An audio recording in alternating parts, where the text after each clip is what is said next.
Bueno, buenos días a todos. Hoy les voy a hablar un poco sobre mi monografía del trabajo de este último año. Se titula si la insuficiencia tricuspidia severa en pacientes que tienen riesgo quirúrgico prohibitivo, es decir, pacientes que no podemos operar, si verdaderamente es o no una batalla perdida. Entonces, primero, antes de comentarles cuáles son mis preguntas puntuales con respecto al tema, me gustaría que me acompañen en lo que fue quizás el pensamiento o mi forma de encarar esta monografía y de dónde surgió mi pregunta. Me gustaría que piensen en algún paciente que hayan tenido con insuficiencia tricuspidia severa. Probablemente muchos de ustedes estén pensando en pacientes que fueron asintomáticos, pero también considero que por ahí muchos de ustedes están pensando en pacientes en los cuales tuvieron insuficiencia cardíaca, probablemente los hayan tenido que tratar con diuréticos. En algún momento a esos diuréticos el paciente quizás no respondía tanto, terminó siendo refractario y muy probablemente haya terminado internado. Y seguramente esto se repitió en el tiempo, es decir, otra vez volvió a tener insuficiencia cardíaca, más que nada derecha, volvió a estar tratado con diuréticos y seguramente otra vez terminó internado. Entonces, con estas bases fue que a mí se me ocurrió pensar en qué pasa con los pacientes que no tenemos la chance de intervenirlos por su riesgo quirúrgico, pero que sí tienen insuficiencia tricuspidia severa. Entonces, ¿es verdaderamente esto una batalla perdida? ¿O tenemos algunas opciones para estos pacientes? Es decir, ¿hay algún tipo de opción que no sea solamente el tratamiento médico que podemos ofrecerles a los pacientes con insuficiencia tricuspidia severa? Más que nada, con el avenimiento de las técnicas transcatéter fue que yo me empecé a introducir en este tema y empecé a ver qué evidencia tenemos al día de hoy de los procedimientos percutáneos para la válvula tricúspide. Entonces, para entender un poco esto, creo que tenemos que saber cuál es la prevalencia, cuál es la epidemiología de la insuficiencia tricuspidia, tenemos que saber cuáles son los mecanismos que la generan, cuáles son los grados de severidad, y a su vez tenemos que entender qué opciones quirúrgicas tenemos en principio al día de hoy para después poder entender qué hacemos con los pacientes que no podemos operar. Entonces, con respecto a la epidemiología, si uno toma todos los ecocardiogramas que se realizan, hasta el 90% de los pacientes tienen algún grado de insuficiencia tricuspidia. Cuando uno habla de la IT significativa, más o menos un 0,55% de los pacientes tienen insuficiencia tricuspidia, que ya es mayor a moderada. Pero puntualmente en pacientes más grandes, digamos, que tienen más de 75 años, este porcentaje aumenta hasta el 4%. Y en general son de tipo secundaria. ¿Qué es lo que ocurre en Argentina? En Argentina tenemos el registro de valvulopatías, que es el ARGENVAL, su última, digamos, publicación es en 2021, y lo que dicen es que la prevalencia es muy similar. Es más o menos un 2% de insuficiencia tricuspida significativa, pero cuando aumenta la edad, en general, la prevalencia también aumenta, llegando cercano a un 10%. ¿Cuáles son los mecanismos que generan la insuficiencia tricuspide? ¿Cuáles son los grados de severidad? En relación a los mecanismos, como cualquier valvulopatía regurgitante en general, tenemos un mecanismo que es primario y otro mecanismo que es secundario. En la insuficiencia tricuspidia, por cómo es que se genera la misma, esto queda un poco corto, digamos. Entonces, en el último tiempo, la doctora Rebecca Hahn, que es una doctora cardióloga que digamos, se metió bastante en el tema de la insuficiencia tricuspidia, propone una clasificación nueva y la publica justamente el año pasado. Ella lo que dice es que hay una insuficiencia tricuspidia primaria, que es orgánica, que tiene la misma clasificación que la antigua, digamos, y lo principal que ocurre ahí es que la válvula está afectada. Lo más frecuente es que sea por degeneración, igual que en la mitral. Y después, con respecto a la secundaria, ella dice que no es lo mismo una insuficiencia tricuspidia secundaria que funcional. La secundaria puede ser secundaria a catéteres, que ella lo divide como una entidad en sí, por sí misma, o secundaria a alteración tanto de la aurícula como del ventrículo. Es decir, esa es la verdaderamente funcional. Y la funcional la divide a su vez en dos, de causa auricular o ventricular. La que es de causa auricular, lo que ocurre es que la aurícula se dilata, eso genera que se dilate el anillo y así se produce el reflujo. Pero en general la estructura del ventrículo derecho está conservada y la función también. Ahora, todo lo contrario pasa en la ventricular. En la ventricular se dilata el ventrículo derecho, eso genera principalmente tethering de las valvas y eso genera que se produzca el reflujo. Entonces, como los mecanismos son distintos para estos dos tipos, ella hace la distinción y las divide. ¿Cómo es la distribución de estos mecanismos en la población? La gran mayoría de las insuficiencias tricuspidias se deben a valvulopatías del lado izquierdo o a disfunción ventricular izquierda. Después le sigue la causa de la hipertensión pulmonar, que también se lleva un porcentaje no despreciable. Y después otras causas como por ejemplo la IT orgánica, la causa congénita y las otras que son ya aisladas. Y yendo a los grados de severidad, pasa un poco lo mismo. Como cualquier valvulopatía, tenemos la división clásica en leve, moderada y severa. Y a partir de moderada, uno dice que la valvulopatía es significativa. ¿Qué pasa? En la insuficiencia tricuspidia, lo que hace la doctora Rebecca Hahn y algunos otros colaboradores que también están bastante introducidos en el tema, es agregar otros dos nuevos grados, que son la masiva y la torrencial. Entonces, como podemos ver acá en estas imágenes de ecocardiograma, vemos que ya a simple vista la torrencial no es igual a la severa. Entonces, eso no puede quedar, digamos, clasificado en el mismo grado. Entonces, ella lo que hace es empezar a estudiar a ver si el paciente que tiene una IT torrencial tiene peor pronóstico que el que tiene una IT severa. Y lo comprueba. O sea, la insuficiencia tricuspidia masiva y torrencial, digamos, a esos pacientes les va peor que a los pacientes que tienen IT severa. Y si uno lleva a un paciente de una insuficiencia tricuspidia torrencial a una severa, le mejora el pronóstico. ¿Cómo es la evolución natural de la insuficiencia tricuspidia? ¿Qué es lo que pasa con un paciente que tiene insuficiencia tricuspidia si uno no lo trata? La evolución natural es bastante diferente en los pacientes que tienen IT significativa que en los que no tienen IT o tienen una IT leve. Como pueden ver acá, las curvas se separan. ¿Qué es lo que pasa con el paciente que tiene IT ya severa? Lo que está publicado es una mortalidad que ronda entre el 45 y el 65% de mortalidad al año. O sea que es bastante importante, digamos, es un número bastante grande. Y esto es importante saber que es independiente de tanto la función del ventrículo izquierdo como la hipertensión pulmonar. Entonces, ¿qué hacemos con los pacientes que tienen insuficiencia tricuspidia severa en el día de hoy? Digamos, tenemos dos opciones. Una es el tratamiento médico y la otra es el tratamiento quirúrgico.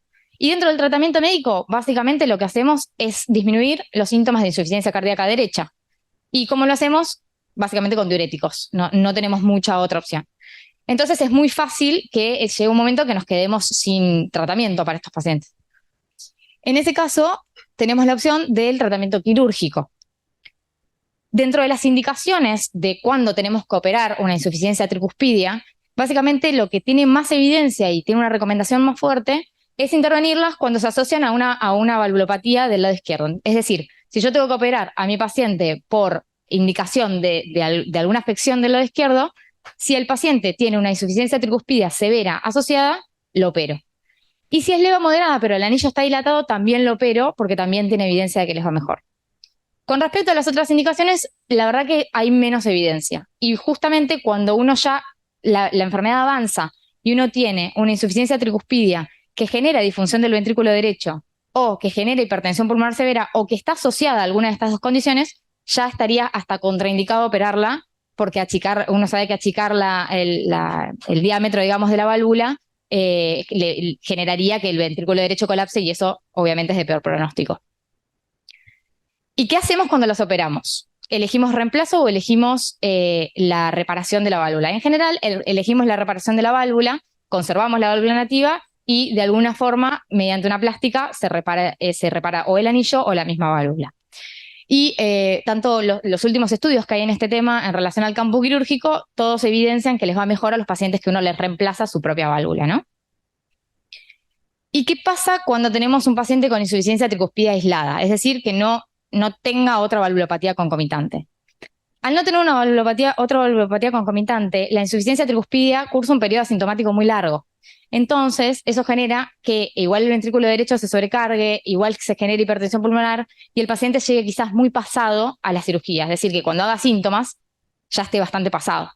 Entonces, por ese motivo es que las indicaciones quirúrgicas tienen menos evidencia porque la mortalidad perioperatoria es peor. Tiene casi un 9% de mortalidad intraoperatoria en los últimos estudios. Entonces, en general, si uno lo compara con la mitral o la aórtica, que tienen un 2, un 3%, es bastante más, entonces uno no los manda a operar. Y hasta los últimos, digamos, este es un estudio del doctor Axtel, que es de 2019, que lo que dice es que hasta sería lo mismo en términos de mortalidad hacer tratamiento médico o operar a estos pacientes. ¿Y ¿Qué pasa con los pacientes entonces que directamente no podemos operar porque tienen un riesgo quirúrgico prohibitivo o porque tienen una insuficiencia tricuspide aislada, que de repente tiene mucha mortalidad y el paciente quizás no lo va a tolerar? ¿Qué hacemos con esos pacientes? Para saber qué hacemos con esos pacientes, tenemos que saber cómo definimos a esos pacientes. Entonces, el riesgo quirúrgico principalmente se mide, digamos, con score clásicos, como podemos ver acá el STS y el Euroscore 2. Pero a su vez, de los scores clásicos, el año pasado también surge un nuevo score, que es el TRI-score, es un score específico para la válvula tricuspidia, que evalúa parámetros más que nada de insuficiencia cardíaca derecha, de función ventricular derecha, de valores de bilirrubina, de dosis de diuréticos, más allá de algunos otros parámetros clásicos. Entonces, con este score quizás uno se puede acercar un poco más al verdadero riesgo del paciente con insuficiencia tricuspidia. Y a su vez, obviamente, existe el HART-TIM, que nosotros también en nuestro centro lo tenemos, se usa mucho quizás para decisiones en pacientes con estenosis aórtica, pero también en el mundo se está utilizando mucho la decisión mediante HART-TIM para ver qué es lo que podemos hacer con estos pacientes, si son o no candidatos quirúrgicos y si existe alguna otra opción para ofrecerles. Entonces, yendo a contestar puntualmente mi pregunta, ¿qué es lo que podemos ofrecerles a pacientes con insuficiencia tricuspidia severa que tengan riesgo quirúrgico prohibitivo? Desde el año 2005, como podemos ver acá, es que se empezaron a probar válvulas de inserción percutánea en animales, aurículo-ventriculares, y desde ahí saltamos hasta 2019, en donde se prueba por primera vez el MitraClip en posición tricuspidia.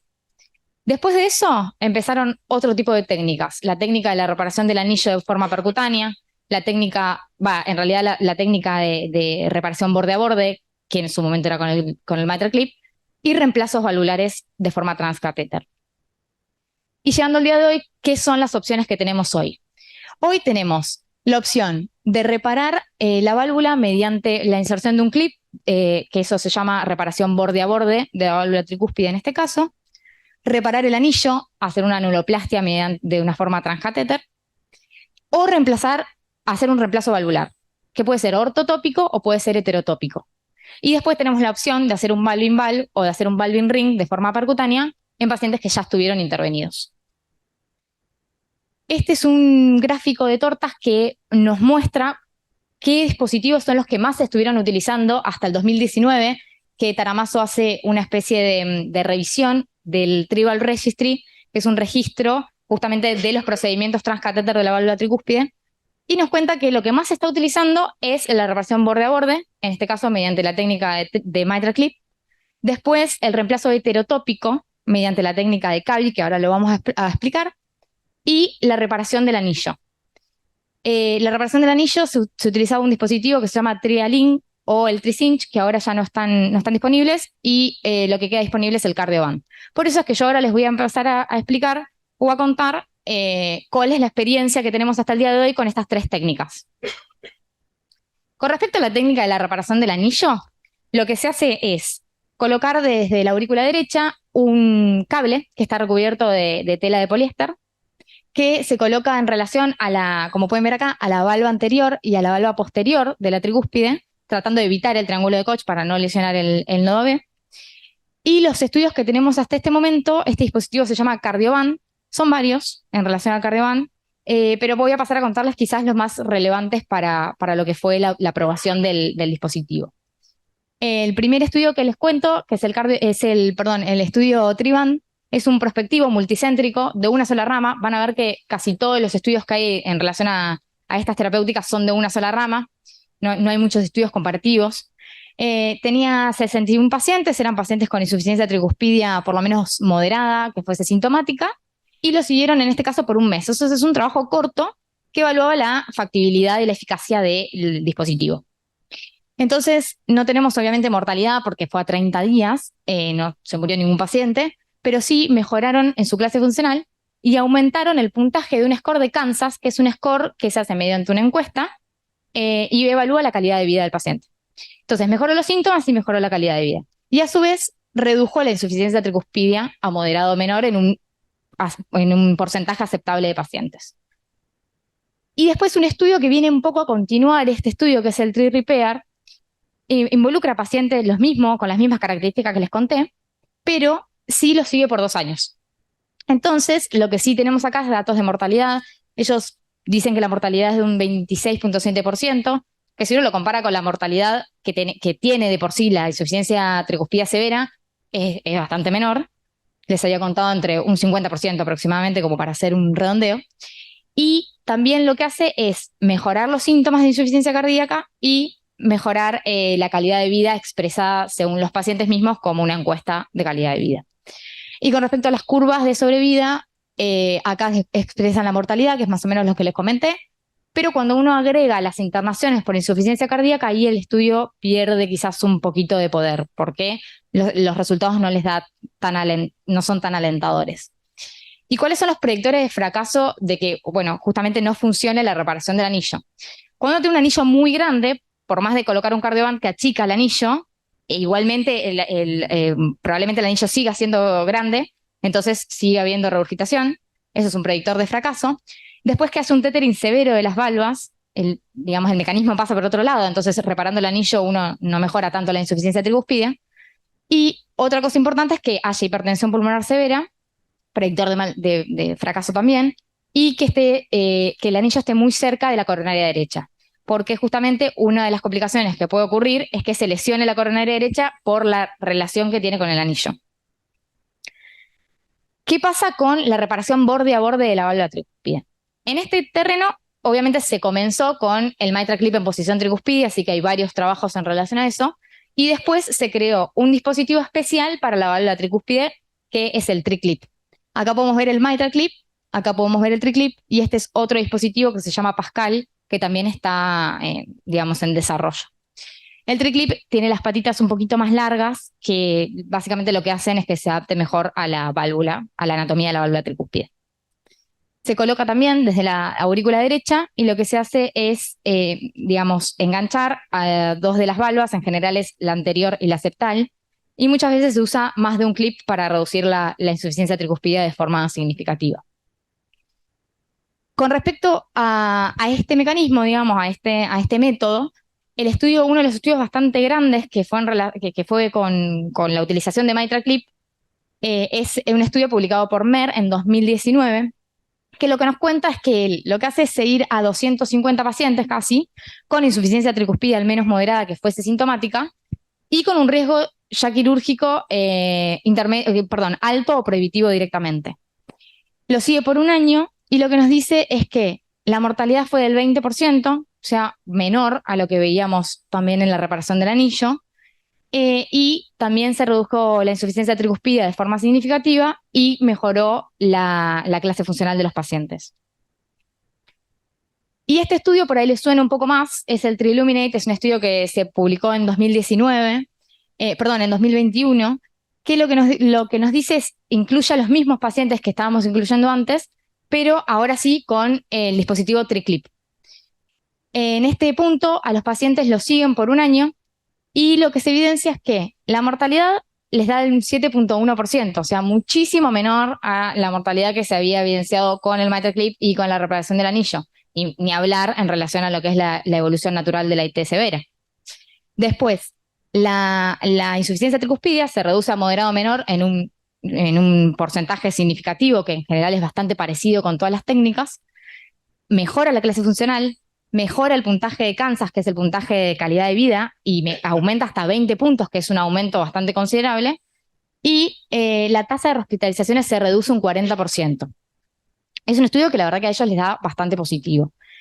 Todo esto, digamos, va a depender, tanto las rehospitalizaciones como la sobrevida, va a depender de que la insuficiencia tricuspide residual sea moderado o menor. Si la IT sigue siendo severa, estos resultados no se van a ver, no van a ser tan positivos.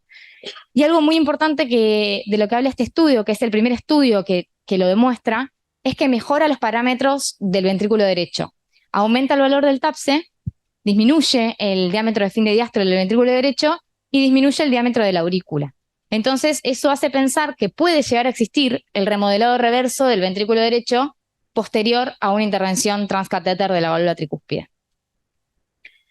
Y por último, en este tema, en marzo de este año, se publicó el TriLuminate Pivotal, que es el primer ensayo clínico que es randomizado, que involucró pacientes de muchos centros y que, bueno, en definitiva fue un estudio abierto, digamos, no fue ciego. Y involucró bastante pacientes, fueron 350, con que como particularidad estos pacientes tenían un riesgo quirúrgico intermedio alto, es decir, que eran menos comórbidos, más jóvenes y tenían mejor clase funcional. Entonces, esto hace pensar que por ahí los resultados pueden no darle tan bien porque eran pacientes que no estaban tan mal. Los pacientes se dividen la mitad a tratamiento médico, la mitad al tratamiento invasivo con TriClip, y el punto final primario que analizan es un compuesto jerárquico de mortalidad o reintervención de la válvula tricúspide, hospitalizaciones por insuficiencia cardíaca y aumento del puntaje de Kansas, es decir, mejoría de la calidad de vida de forma subjetiva. Ellos hacen un análisis por razón de ganadores o win ratio que les da positivo para los pacientes con TriClip, es decir, ganaron los pacientes con TriClip. Pero bueno, en este punto tuvo muchas críticas la forma de análisis porque básicamente se incluye en el punto final primario un punto final un poco más blando, que es el de calidad de vida, en relación a los puntos más duros, que son el de hospitalizaciones y mortalidad. Entonces se vio que cuando uno analiza las curvas por separado y ve las curvas de sobrevida y de hospitalizaciones, puede ver que en realidad no hubo diferencias en ninguna de las dos curvas en el seguimiento, y lo que sí aportó la diferencia e hizo ganar a los pacientes en los que se hizo TriClip fue el score de calidad de vida. La insuficiencia tricuspida se redujo de forma significativa, obviamente en el grupo TriClip, no en el grupo de tratamiento médico. Lo mismo ocurrió con el aumento del puntaje de Kansas, es decir, el score de calidad de vida, pero cuando uno le hace un test de caminata a los 6 minutos, que uno pensaría que por ahí si mejora la calidad de vida es porque mejora la disnea caminada, digamos, o sea, la distancia caminada y la disnea que tienen en esa distancia caminada, pero esto no pasó, fue igual en los dos grupos. Acá yo propuse, digamos, en mi monografía escrita propuse dos opciones. Creo que esto puede tener que ver con que los pacientes, cuando contestan una encuesta en un estudio que es abierto y no es ciego, muchas veces cuando son intervenidos contestan la encuesta a favor de la intervención, y cuando no son intervenidos quizás no contestan tan bien la encuesta porque no fueron intervenidos. Y por otro lado, creo que la distancia, cuando uno mide la distancia caminada en pacientes que son ancianos y que probablemente cambien mucho su estado funcional de un año al otro, por ahí sin tener que ver con la insuficiencia tricuspidea, eso les puede dar distinto y probablemente les vaya a dar peor. Y por último, en este tema, hace menos de un mes se publicó un estudio que es el BE-RIGHT, que es el primer estudio de Real World Population en relación a este tema. O sea, son pacientes que verdaderamente les pusieron un TriClip y ya con indicaciones del mundo real. Y se hizo un análisis a 30 días, es corto. Básicamente lo que ellos dicen es que es seguro, que funciona, pero algo muy importante es que cuando ponen los parámetros ecocardiográficos que analizan, ven que no solo se reduce la insuficiencia tricuspidia, sino que otra vez también tienen mejor función mejor dimensiones del ventrículo derecho, se achica el anillo y se achica el volumen de la aurícula derecha. Entonces esto también va un poco a favor de que podría llegar a existir el remodelado reverso y que se achica el anillo sin estar reparando el anillo. Entonces, con respecto a este tipo de técnicas, ¿cuáles son los predictores de fracaso o cuándo quizás no va a funcionar tan bien la aplicación del TriClip? En general, cuando tenemos o una ORE grande o un gap de coaptación muy grande, en donde poner un clip va a ser muy difícil porque las válvulas están de por sí muy separadas, cuando uno tiene un área de tenting que es significativa, y cuando las válvulas están restringidas en su motilidad, que también el mecanismo quizás pasa por otro lado. Y algo muy importante a recalcar es que cuando uno realiza las mediciones posteriores por ecocardiograma de estos pacientes, cuando uno coloca un clip, se pierde uno de los parámetros cuantitativos más importantes de la medición de la insuficiencia tricuspidia, que es la vena contracta. Entonces, al perder uno de los parámetros más importantes, muchas veces es difícil cuantificar exactamente la insuficiencia tricuspidia y hacer una diferencia quizás entre, por ejemplo, leve y moderada o entre moderada y severa. Sí, obviamente uno va a distinguir la diferencia entre una itis torrencial y una moderada. Pero bueno, es importante también tener en cuenta esto para cuando hacen el análisis posterior. Y por último, les quería comentar las técnicas de reemplazo valvular. Con respecto al reemplazo ortotópico, es decir, reemplazar puramente la válvula tricúspide, lo que primero se probó fue la Sapiens en posición tricuspidia, Pero bueno, en este punto lo que ocurrió fue que, digamos, como el mecanismo de la insuficiencia tricuspidea no tiene que ver con la calcificación del anillo ni de la válvula, al no existir el calcio, lo que pasaba era que la válvula sapiens migraba, no se anclaba bien al anillo y migraba. Entonces ese estudio se tuvo que suspender y directamente no se utilizó más en posición tricuspidea. Y ahora sí hay otras válvulas ortotópicas como esta, por ejemplo, que es la Evoque.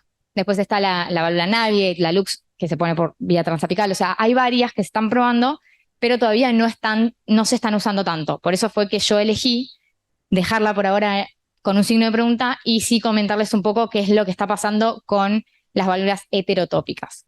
Las válvulas heterotópicas vienen a ofrecernos un tratamiento paliativo para estos pacientes. ¿Por qué? Porque uno no está mejorando la insuficiencia tricuspidea.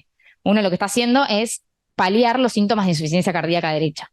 Entonces, en este punto, el trabajo más, digamos, más importante que hay hasta el momento es el trabajo Tricus Euro, que es un trabajo que evalúa el dispositivo TricValve, que es este dispositivo que vemos acá. Es un dispositivo que tiene dos válvulas, una para la vena cava superior y una para la vena cava inferior, que justamente lo que hacen es evitar que el reflujo tricuspidio impacte, digamos, en síntomas de insuficiencia cardíaca en el lado derecho, ¿no?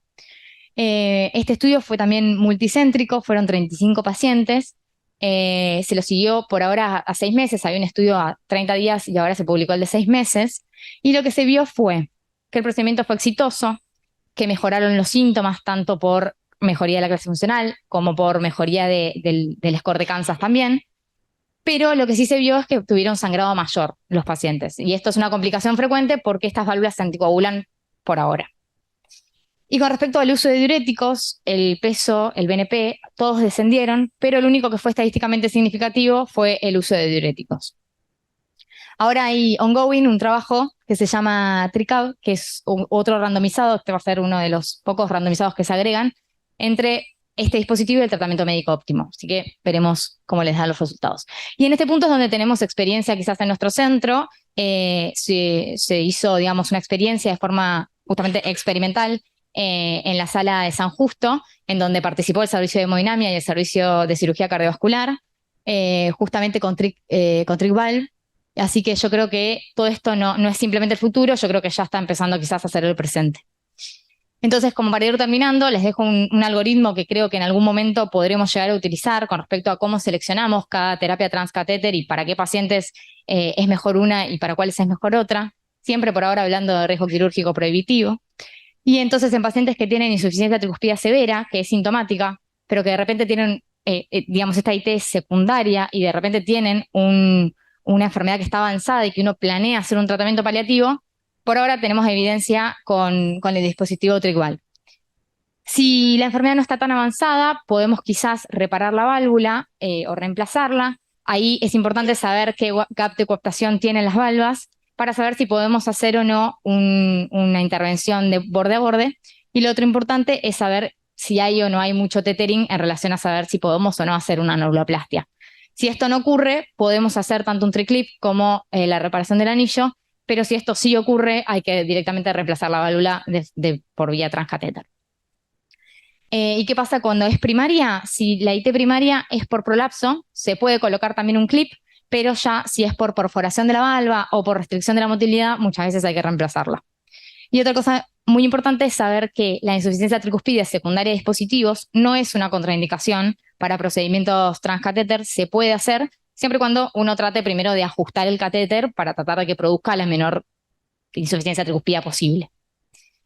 Entonces, respondiendo puntualmente a mi pregunta de cuáles son los dispositivos que tienen más evidencia al día de hoy, creo que el TriClip es el que tiene más evidencia, es el único que tiene un ensayo clínico randomizado, pero bueno, todavía les falta tiempo de seguimiento, les falta cantidad de pacientes y falta ver qué es lo que pasa en los estudios de real world para realmente poder recomendarlo y realmente poder decir tanto que mejoran la calidad de vida como la sobrevida en algún momento. Creo que el TricValve es un dispositivo que es seguro, que para tratamiento paliativo ya sabemos que es eficaz. Y por último, no olvidarnos de que podría llegar a existir la chance de asociar procedimientos, es decir, asociar una anuloplastia con una colocación de un clip. Muchas veces los autores dicen que podría mejorar los dos mecanismos de la insuficiencia tricuspidea y ser, digamos, prometedor. ¿Y qué es lo que queda pendiente? ¿Cuándo es el mejor momento para intervenir? No se sabe. ¿Qué es lo que pasa con el ventrículo derecho? ¿Existe el remodelado reverso del ventrículo derecho en tratamiento percutáneo? No se sabe. Y cuál sería el tratamiento médico posterior que deberíamos usar para cada una de estas intervenciones, tampoco se sabe. Entonces, volviendo al principio de mi presentación, me gustaría que volvamos a pensar en el paciente con insuficiencia tricuspidea severa, que pensamos al comienzo, y nada, me gustaría saber si qué contestarían a esta pregunta, más allá de que la haya pensado yo y la tenga que contestar yo. Si a ustedes me piden mi respuesta, yo creo que no es una batalla perdida, creo que está empezando a ser combatida, y creo que con estas quizás avenimiento de las técnicas transcatéter, en algún momento vamos a poder ofrecerles por lo menos mejor calidad de vida. Muchas gracias. Bueno, Pilar, gracias. Vamos siempre el mismo mecanismo, primero de tu presentación, después de la discusión del tema, ¿no? Bueno, abrimos los comentarios de la presentación de Pilar. ¿Eh? No sé ¿alguien quiere comenzar? Juan. Bueno, Pili, felicitaciones.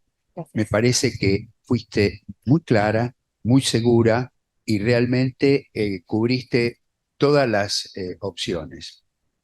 Me parece que nos enseñaste bastante del tema y realmente me pareció excelente. Felicitaciones. Muchas gracias. Bueno, la verdad, muy bueno.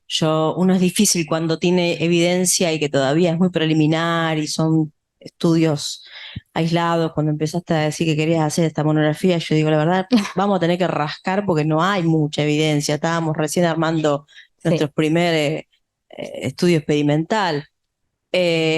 Dos cosas. De lo que yo había escrito, que fue algo muy bueno, que era muchísimo lo que escribiste y te felicito, a la dinámica de lo que diste oralmente, está excelente. Porque Gracias. uno a veces es muy difícil, alguien que escribe muy bien, decirlo oralmente, algo que sea dinámico, que se entienda y que mantenga la atención de la gente en algo tan nuevo, ¿sí? Así que te felicito, porque la verdad, eso no todos logran tener ese impacto en que uno puede seguir una presentación atentamente sin distraerse y teniendo tanta evidencia que juntar en 20, 25 minutos. Sí. Creo que la verdad abarcaste todo el tema, todo el tema. No dejaste un paper sin leer, eso es realmente muy bueno. La pregunta es una pregunta muy desafiante porque la verdad no sabemos, o sea, es todo incertidumbre, Sí. pero con lo que buscaste y buscaste por todos lados evidencia, la verdad que se contestó muy bien y bueno, todavía hay muchísimo para hacer, pero creo que dejaste la vara muy alta, muy bien. Gracias. Pilar, yo, digamos, te felicito por la elección del tema. Coincido con Carla, es un tema muy desafiante y por la presentación, ¿no? Esto realmente se pareció mucho a una charla TED de primer nivel Gracias. y eso, digamos, hay que destacarlo y eso también nos enseña a nosotros como auditorio. El auditorio está acostumbrado a seguir las diapositivas. Acá te teníamos que seguir a vos, o sea que para nosotros también fue un desafío. Y, digamos, a veces hay que tener un balance entre ser simple, ¿no? Ser claro y a su vez ir en profundidad. Y vos lograste las dos cosas. Muchas gracias. ¿Algún otro comentario de la presentación? Bueno, Pilar, todos pensamos lo mismo. Estuviste muy segura, eso es muy importante, estar seguro de lo que uno dice. Seguro de la presentación. Cuando uno habla a un público, seguro, ¿no? Y lo que yo siempre digo, si respondiste la pregunta que te hiciste, y si no te fuiste para otro lado, y si seguiste una línea de pensamiento, Sí. ¿no? No importa que uno esté de acuerdo o en desacuerdo, la cuestión es seguir una Obvio. línea de pensamiento. Vos cumpliste los requisitos de la presentación, estuvo muy bien, la verdad que muy bien. Las preguntas pueden ser más difíciles, lo más importante es cómo uno, viste, lo expresa y cómo uno hace la secuencia, viste, de presentación. Y la verdad estuvo muy bien. Muchas gracias. Muy bien, Pilar. Muchas- Ahora te vamos a hacer más preguntas, pero más difíciles. Ahora viene ¿viste? Porque ahora viene lado la B. discusión del tema que la vamos a hacer entre todos. Hay gente. Perfecto. Florencia Parceriza está, quiere hablar, porque fue la tutora. Perdón, creo que si está Florencia, no sé si está. No sé si está. Había tenido un problema. No sé si está ahí, perdón. si quiere, bueno, no. Me parece. Ahora vamos a la discusión del tema, Pilar. Seguro va a haber varias preguntas, Seguro, comentarios y todo. Bueno, vamos a la discusión del tema, que creo que este tema, bueno, es algo que se está abriendo todavía. No Bueno, sé quién quiere preguntar algo. ¿Quiere Sí. Luciano? Ahí. Bueno, felicitaciones, ya todos lo dijeron, pero Gracias. estuvo excelente. Yo tengo una pregunta un poco más, antes por ahí lo hacía más, pero un poco más simple, que por ahí entre vos, el doctor Domenech, la gente que hace válvulas me puede contestar. Siempre se dice, o se ha dicho, antes de todo lo que vos comentaste también, es que cuando uno va a intervenir una válvula izquierda, tiene que, si hay algún problema en la tricuspide, tiene que intervenir porque a los pacientes les va mejor y es un periodo muy corto de aumento de tiempo de bomba sin aumento del riesgo para el paciente.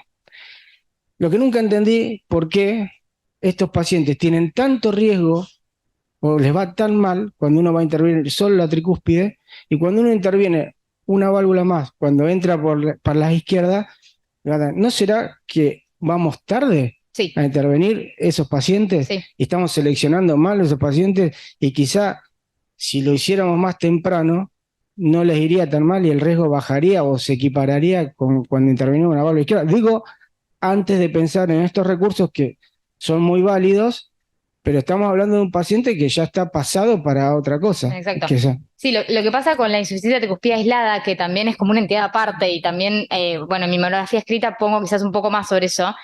Por lo menos lo que dicen los autores es que ellos creen que les va peor cuando se opera solo la válvula tricúspide porque al no tener una valvulopatía concomitante, llegan a ser sintomáticos cuando la valvulopatía está muy avanzada.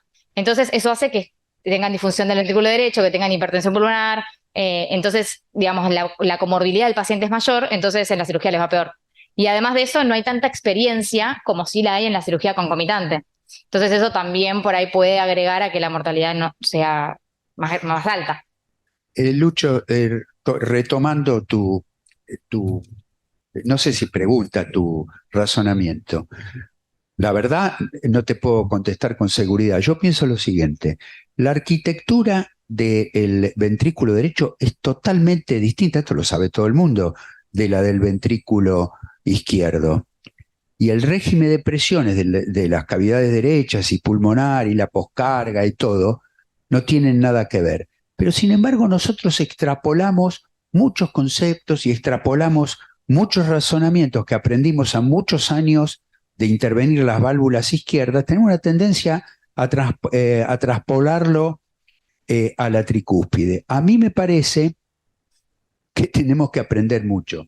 Pili, probablemente, a mí me parece que la medicina pierde muchas batallas, pero al final gana las guerras, aunque le lleve muchísimos años. Y acá me parece que de la tricúspide se nos están escapando muchas cosas. Otra arquitectura, siempre hablamos del miocardio y no hablamos de los 4 músculos que forman parte del miocardio, una arquitectura totalmente distinta del ventrículo derecho. Me parece que se nos están escapando cosas Sí. y que las vamos a aprender. No, felicitaciones, ya dijeron todo lo de la presentación. Comentario de Luciano y después Alberto también quería comentar algo. Me parece 2 o 3 cosas que pensamos desde válvulas, ¿no? Primero, el estado sintomático. Es difícil establecer en un paciente con una valvulopatía izquierda a veces, si tiene síntomas. ¿Por qué? Porque los síntomas a veces son muy sutiles, porque objetivarlos no es fácil, porque son añosos. Bueno, eso en las válvulas derecha es mucho más difícil, porque en general la tricúspide no causa disnea, causa fatiga o causa insuficiencia cardíaca derecha cuando ya está muy avanzada. Entonces la insuficiencia cardíaca derecha es un estado muy avanzado de la enfermedad y llegamos tarde. Y la fatiga es algo tan inespecífico, especialmente en la población que estamos viendo, que ya lo dijiste, que son añosos, que una persona de 90 años, 80 años, 70 años te diga yo me fatigo cuando camino, lo tomamos como normal. Entonces, objetivarlo primero es difícil. Segundo, la tricúspide es una válvula difícil de evaluar por todos los métodos de imagen. Todos. La ecocardiografía, por más que tenemos las guías, ya hablamos del 3D, Rebeca Han publica, todos los... Cuando nosotros estamos en eco buscando el mecanismo de la tricúspide, lo que tenemos que ver bien es cuántas valvas tiene, si es un prolapso, si no hay un festón que está roto, si el catéter interfiere. Todo eso no es fácil. No es fácil por ningún método. Tercero, establecer la función derecha no es fácil, porque ya lo dijo Juan y todo. tenemos puntos de corte para el ventrículo izquierdo de diámetro, fracción de eyección bastante validados, no hay nada para el ventrículo derecho. Entonces nunca sabemos cuándo es una disfunción derecha por la insuficiencia tricuspidea. Cuarto y último, la reparación tricuspidia cuando anda bien es buena, pero el reemplazo cuando anda bien no es una buena estrategia, porque las prótesis del lado derecho generalmente les va mal, tanto las biológicas como las mecánicas. O sea que la solución, y vos lo mostraste, no suele ser buena, y no siempre porque llegamos tarde, porque se complican las prótesis derechas, porque se trombosan, porque se infectan, porque se degeneran rápidamente las biológicas. Entonces, en resumen, es difícil establecer los síntomas, es difícil evaluar la tricúspide, es difícil evaluar el ventrículo derecho y saber cuándo intervenir, y la intervención en general no tiene buenos resultados. Por todo esto, es una batalla complicada la que estamos dando. Y la vamos a ganar, como dice Juan, a la larga, pero no va a ser tan fácil. Porque, no, claro, ahí está. Yo creo que fue bien lo que decía. Ahí, bueno, no. Bueno, eso se estudió en la Cleveland Clinic. McCarthy demostró que lo que nosotros decíamos hace 20 años, me acuerdo que acá mismo decíamos, bueno, tiene una insuficiencia tricuspidia moderada, severa. No, dejásela que con la corrección de la válvula izquierda mejora. Y eso es cierto.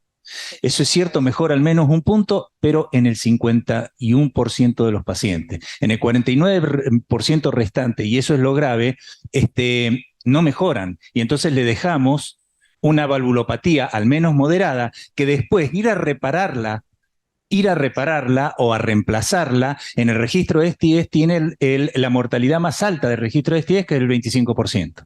Es decir, que hoy en día esa es la razón por la cual todas las reparamos. Y las reparamos porque son válvulas que en definitiva han tenido un poco daño morfológico. El daño morfológico que tienen es que por el aumento de poscarga del ventrículo derecho, por la hipertensión pulmonar generada por la válvula izquierda, se genera una dilatación del anillo, que es lo que nosotros vamos a corregir. Es lo único que hacemos cuando reparamos una válvula derecha concomitante a una válvula izquierda. Pero no olvidar esto, si nosotros no lo arreglamos, van a mejorar, pero solamente la mitad de los pacientes. El resto lo estamos condenando a después tener consecuencias de una válvula solita derecha, que si la reparamos, triplica la mortalidad ya sola de una válvula tricúspide, que es al 25%. No sé si eso contesta tu pregunta. Pero en la aislada, dice Lucho, no concomitante.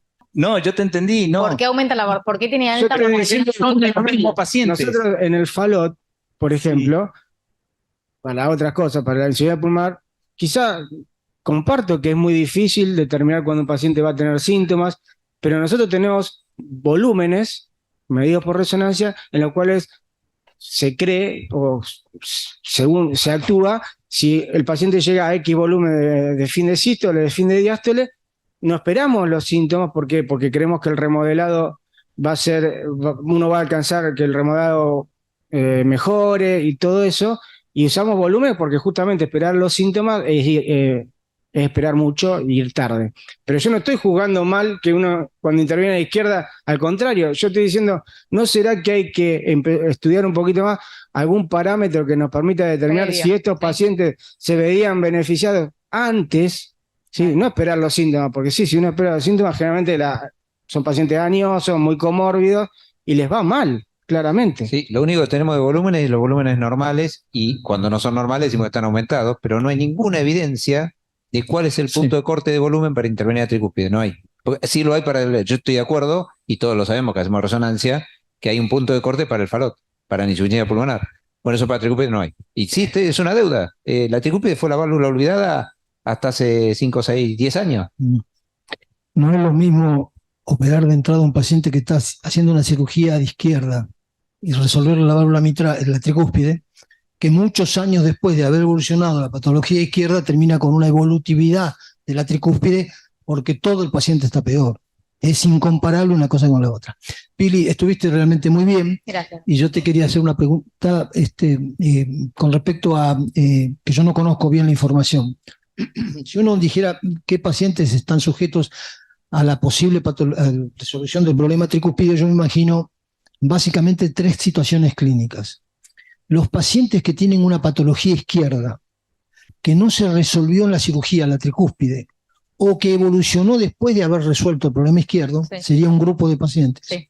El segundo grupo de pacientes serían los que tienen una patología propia y genuina de la tricúspide, ya sea congénita, ya sea endocarditis bacteriana, ya sea una patología por catéteres, y finalmente hay una tercera condición que presumo que va a ser relativamente bastante frecuente, que es la fibrilación auricular que produce una insuficiencia tricuspidia secundaria. Sí. En los ensayos que vos analizaste, Pili, ¿cuál es más o menos, si podés tener una idea aproximada, de la proporción de estas tres condiciones? No. Porque a mí me parece que la primera, la de la izquierda, salvo pacientes que están caídos del sistema, va a ser poco probable, porque como decía el doctor Domenech, la mayor parte de estos pacientes se va a resolver en ese momento. Así que quedan las otras dos.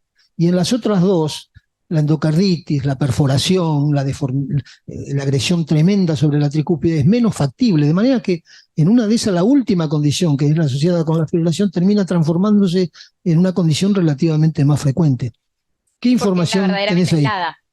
En general es la verdaderamente aislada, que es la que tiene alta mortalidad per se. ¿Y de qué etiología es la aislada? En general auricular. En general auricular, porque no hay valvulopatía izquierda ni auricular quiere decir fibrilaciones auriculares. Sí, arritmias. A mí me parece que ese tema es increíble, Igual, es muy importante, porque probablemente la incidencia de esto, que es increyendo al aumentar la edad, sí. va a terminar siendo una proporción de pacientes importantes. Algunas veces no sabíamos qué hacer con los enfermos. Sí, exacto. No, y además, en los trabajos, respondiendo a esa pregunta por ahí puntualmente, no distinguen tanto qué tipo de pacientes con insuficiencia tricuspida involucran, o sea, de qué mecanismo, cuál es el mecanismo de la insuficiencia tricuspida. Creo que eso es un bache también. Pero sí, por ejemplo, los que hacen reparación del anillo, todos los trabajos incluyen pacientes con insuficiencia tricuspida secundaria. Puede ser auricular o ventricular, pero secundaria. En cambio, ya los que hacen el TIER, digamos, la reparación borde a borde, sí incluyen pacientes que tienen IT aislada también. O sea que, o insuficiencia tricuspida primaria o orgánica. Por eso también te dicen que en el prolapso uno puede colocar un clip. Eso es lo único que hay. Hay algunos trabajos también que hablan de la asociación de procedimientos de mitral clip y triclip, por ejemplo. Pero bueno, ya tienen que ser pacientes que obviamente se dan de riesgo quirúrgico prohibitivo y bueno, ya involucran otras cosas, pero eso es lo que por lo menos describen los autores. Yo para agregar simplemente, porque bueno, todos los trabajos tienen el problema de que muchos no demostraron mortalidad, sino que demostraron simplemente una mejora en la calidad de vida y en el estudio de Kansas. Nosotros, homologando lo que hacemos en aórtico hace años, yo creo que si todos nosotros tenemos pacientes de este tipo que ya están operados del lado izquierdo y que ahora tienen una insuficiencia tricuspidia severa y que se internan y se reinternan, sabiendo lo difícil que es valorar la tricúspide, creo que yo arrancaría primero por una evaluación geriátrica para saber si no estamos ante un paciente fútil, porque obviamente estos pacientes, como dijo Cajide, están intervenidos, tienen ya una cirugía del lado izquierdo, lo que sea, están fibrilados. Lo que hay que estar seguros es de no estar ante un fútil, porque ahí, primero, esto, como todo, son estudios que son procedimientos costosos, que no hay mucha experiencia, y obviamente empezar con esos pacientes es como empezar cuando empezamos con los pacientes aórticos, que era simplemente para decir, pude anclar una válvula en posición tricuspidia, o pude hacer un grasping con un triclip, o pude poner una tric valve, pero el paciente no va a caminar 100 metros más. Entonces, creo que la evaluación geriátrica es por donde uno debería arrancar en este tipo de pacientes, cuando uno piensa, ay, capaz que le puedo hacer algo, porque eso nos va a dar realmente objetividad de decir, bueno, por más que le haga lo que le haga, este paciente no va a mejorar. A mí también me pareció muy buena la presentación. Gracias. Y muy clara, pero tengo algunas dudas con respecto a la efectividad. ¿Por qué? Porque desde que se hizo el primer trabajo, que vos lo presentaste rápidamente, pero que era el reemplazo de tricuspidio versus tratamiento médico, ahí la mortalidad fue exactamente igual, y eso es un trabajo muy viejo. Después, con respecto a si el paciente que tiene una valvulopatía izquierda hay que tratarle la insuficiencia tricuspida, como dice el doctor Domenech, es simplemente el anillo. Hay un trabajo hecho hará 3 años, randomizado, en pacientes con valvulopatía izquierda, que además le hacían... y el punto final era el punto final de mortalidad e internaciones, y no hubo diferencia. O sea que cuando uno toma los puntos finales clínicos, que es mortalidad o reinternaciones, todavía no hay ninguna evidencia que ninguno de los métodos que se está utilizando a lo mejor la van a ver en el futuro, pero es una hipótesis todavía porque no hay certeza real de que hay disminución de la mortalidad o de las reinternaciones. Y como vos mismo dijiste, el índice de cáncer en un estudio abierto no Sí, tiene sí, ningún, es una encuesta. Sí. porque eso nada más para demostrar que algo se hizo bien cuando no encontrás nada, pero no tiene valor. O sea que me parece que para el futuro es interesante, pero la conclusión actual es que todavía no hay ningún método que disminuya la mortalidad. Eso sí, no hay ninguna duda. Igualmente creo que por lo menos por lo que tenemos hasta ahora en estos pacientes que tienen IT severa, que tienen riesgo quirúrgico preventivo, es decir, que ya en un punto no estamos buscando el aumento de la sobrevida, o por lo menos los trabajos no están dando positivos para eso, sí creo que por ahí que la calidad de vida, aunque sea subjetiva, mejore, es algo. Sí, está bien, Solamente pero eso. cuando no es comparativo, no sabés claro. Bueno, No, el único vos randomizado mostrás- que hay es eso lo que dice, pero bueno. Bueno, lo que vos decís es, Sí. hay una sola curva Una de sola. sobrevida. Ese grupo es igual que los grupos que tenían mayor mortalidad y qué sé yo. Es de menor riesgo. Pilar, ahora acá está Carla, ¿no? Hay mucho entusiasmo con las intervenciones. Yo la verdad que soy un poco escéptico, porque si uno mira el estudio, el Triluminate, Sí, ese. y mira la medida de resumen, mira el punto final primario, solo es positivo a expensas de un componente que es subjetivo, Exacto. ¿tá? Que es el cuestionario. Y es un estudio abierto. O sea que eso tiene poco valor. No hay diferencias en mortalidad, que es objetivo, ni tampoco en la caminata. Exacto. Quiero decir, si uno tiene un paciente enfrente, tiene que ver qué es lo que uno le va a decir para afrontar la intervención. Tal cual. Y otra cosa que está ligado a esto, para mí los pacientes con IT severa verdaderamente funcional son pacientes de alto riesgo y de alta mortalidad, y sinceramente no sé si la mortalidad es cardiovascular y específicamente por falla derecha. Si uno va a buscar un subrogante, lo puede encontrar. Está claro de que es probable que el ventrículo derecho se achique y todo, pero eso no quiere decir que está resolviendo el problema. Exacto, no lo sabemos. Entonces, digamos, digo esto porque está muy ligado a lo que decía el doctor Cajide, ¿no? Digamos, va a haber muchos pacientes por ahí de más de 75 años con fibrilación auricular, con anillos dilatados, con IT severa o torrencial y sin cardiopatía izquierda. Esos pacientes se mueren de ICC por falla tricuspidia. ¿La intervención tiene efecto? Yo creo que todavía queda mucho. Esto es... Si el ventrículo derecho es chico, que es lo que pasa en la fibrilación auricular, es probable que tenga efecto. Ahora, si la disfunción abarca el BDE, yo tengo mis dudas. Claro, bueno. Pero hay muchos pacientes que tienen insuficiencia tricuspide importante, están fibrilados, tienen la aurícula izquierda gigante y lo hemos visto con la gente de ecografía, y el problema está básicamente en la dilatación del anillo secundario, la dilatación de la aurícula izquierda. Con disfunción ventricular derecha lo veo más difícil, Aníbal, ¿no? Esa iba a ser mi primera pregunta, en esos pacientes. El problema es que no están... No hay mucha información. Es que no están distinguidos en los trabajos, entonces no pude enfocarme en eso. Pero mi pregunta iba a ser en la IT aislada. Gracias.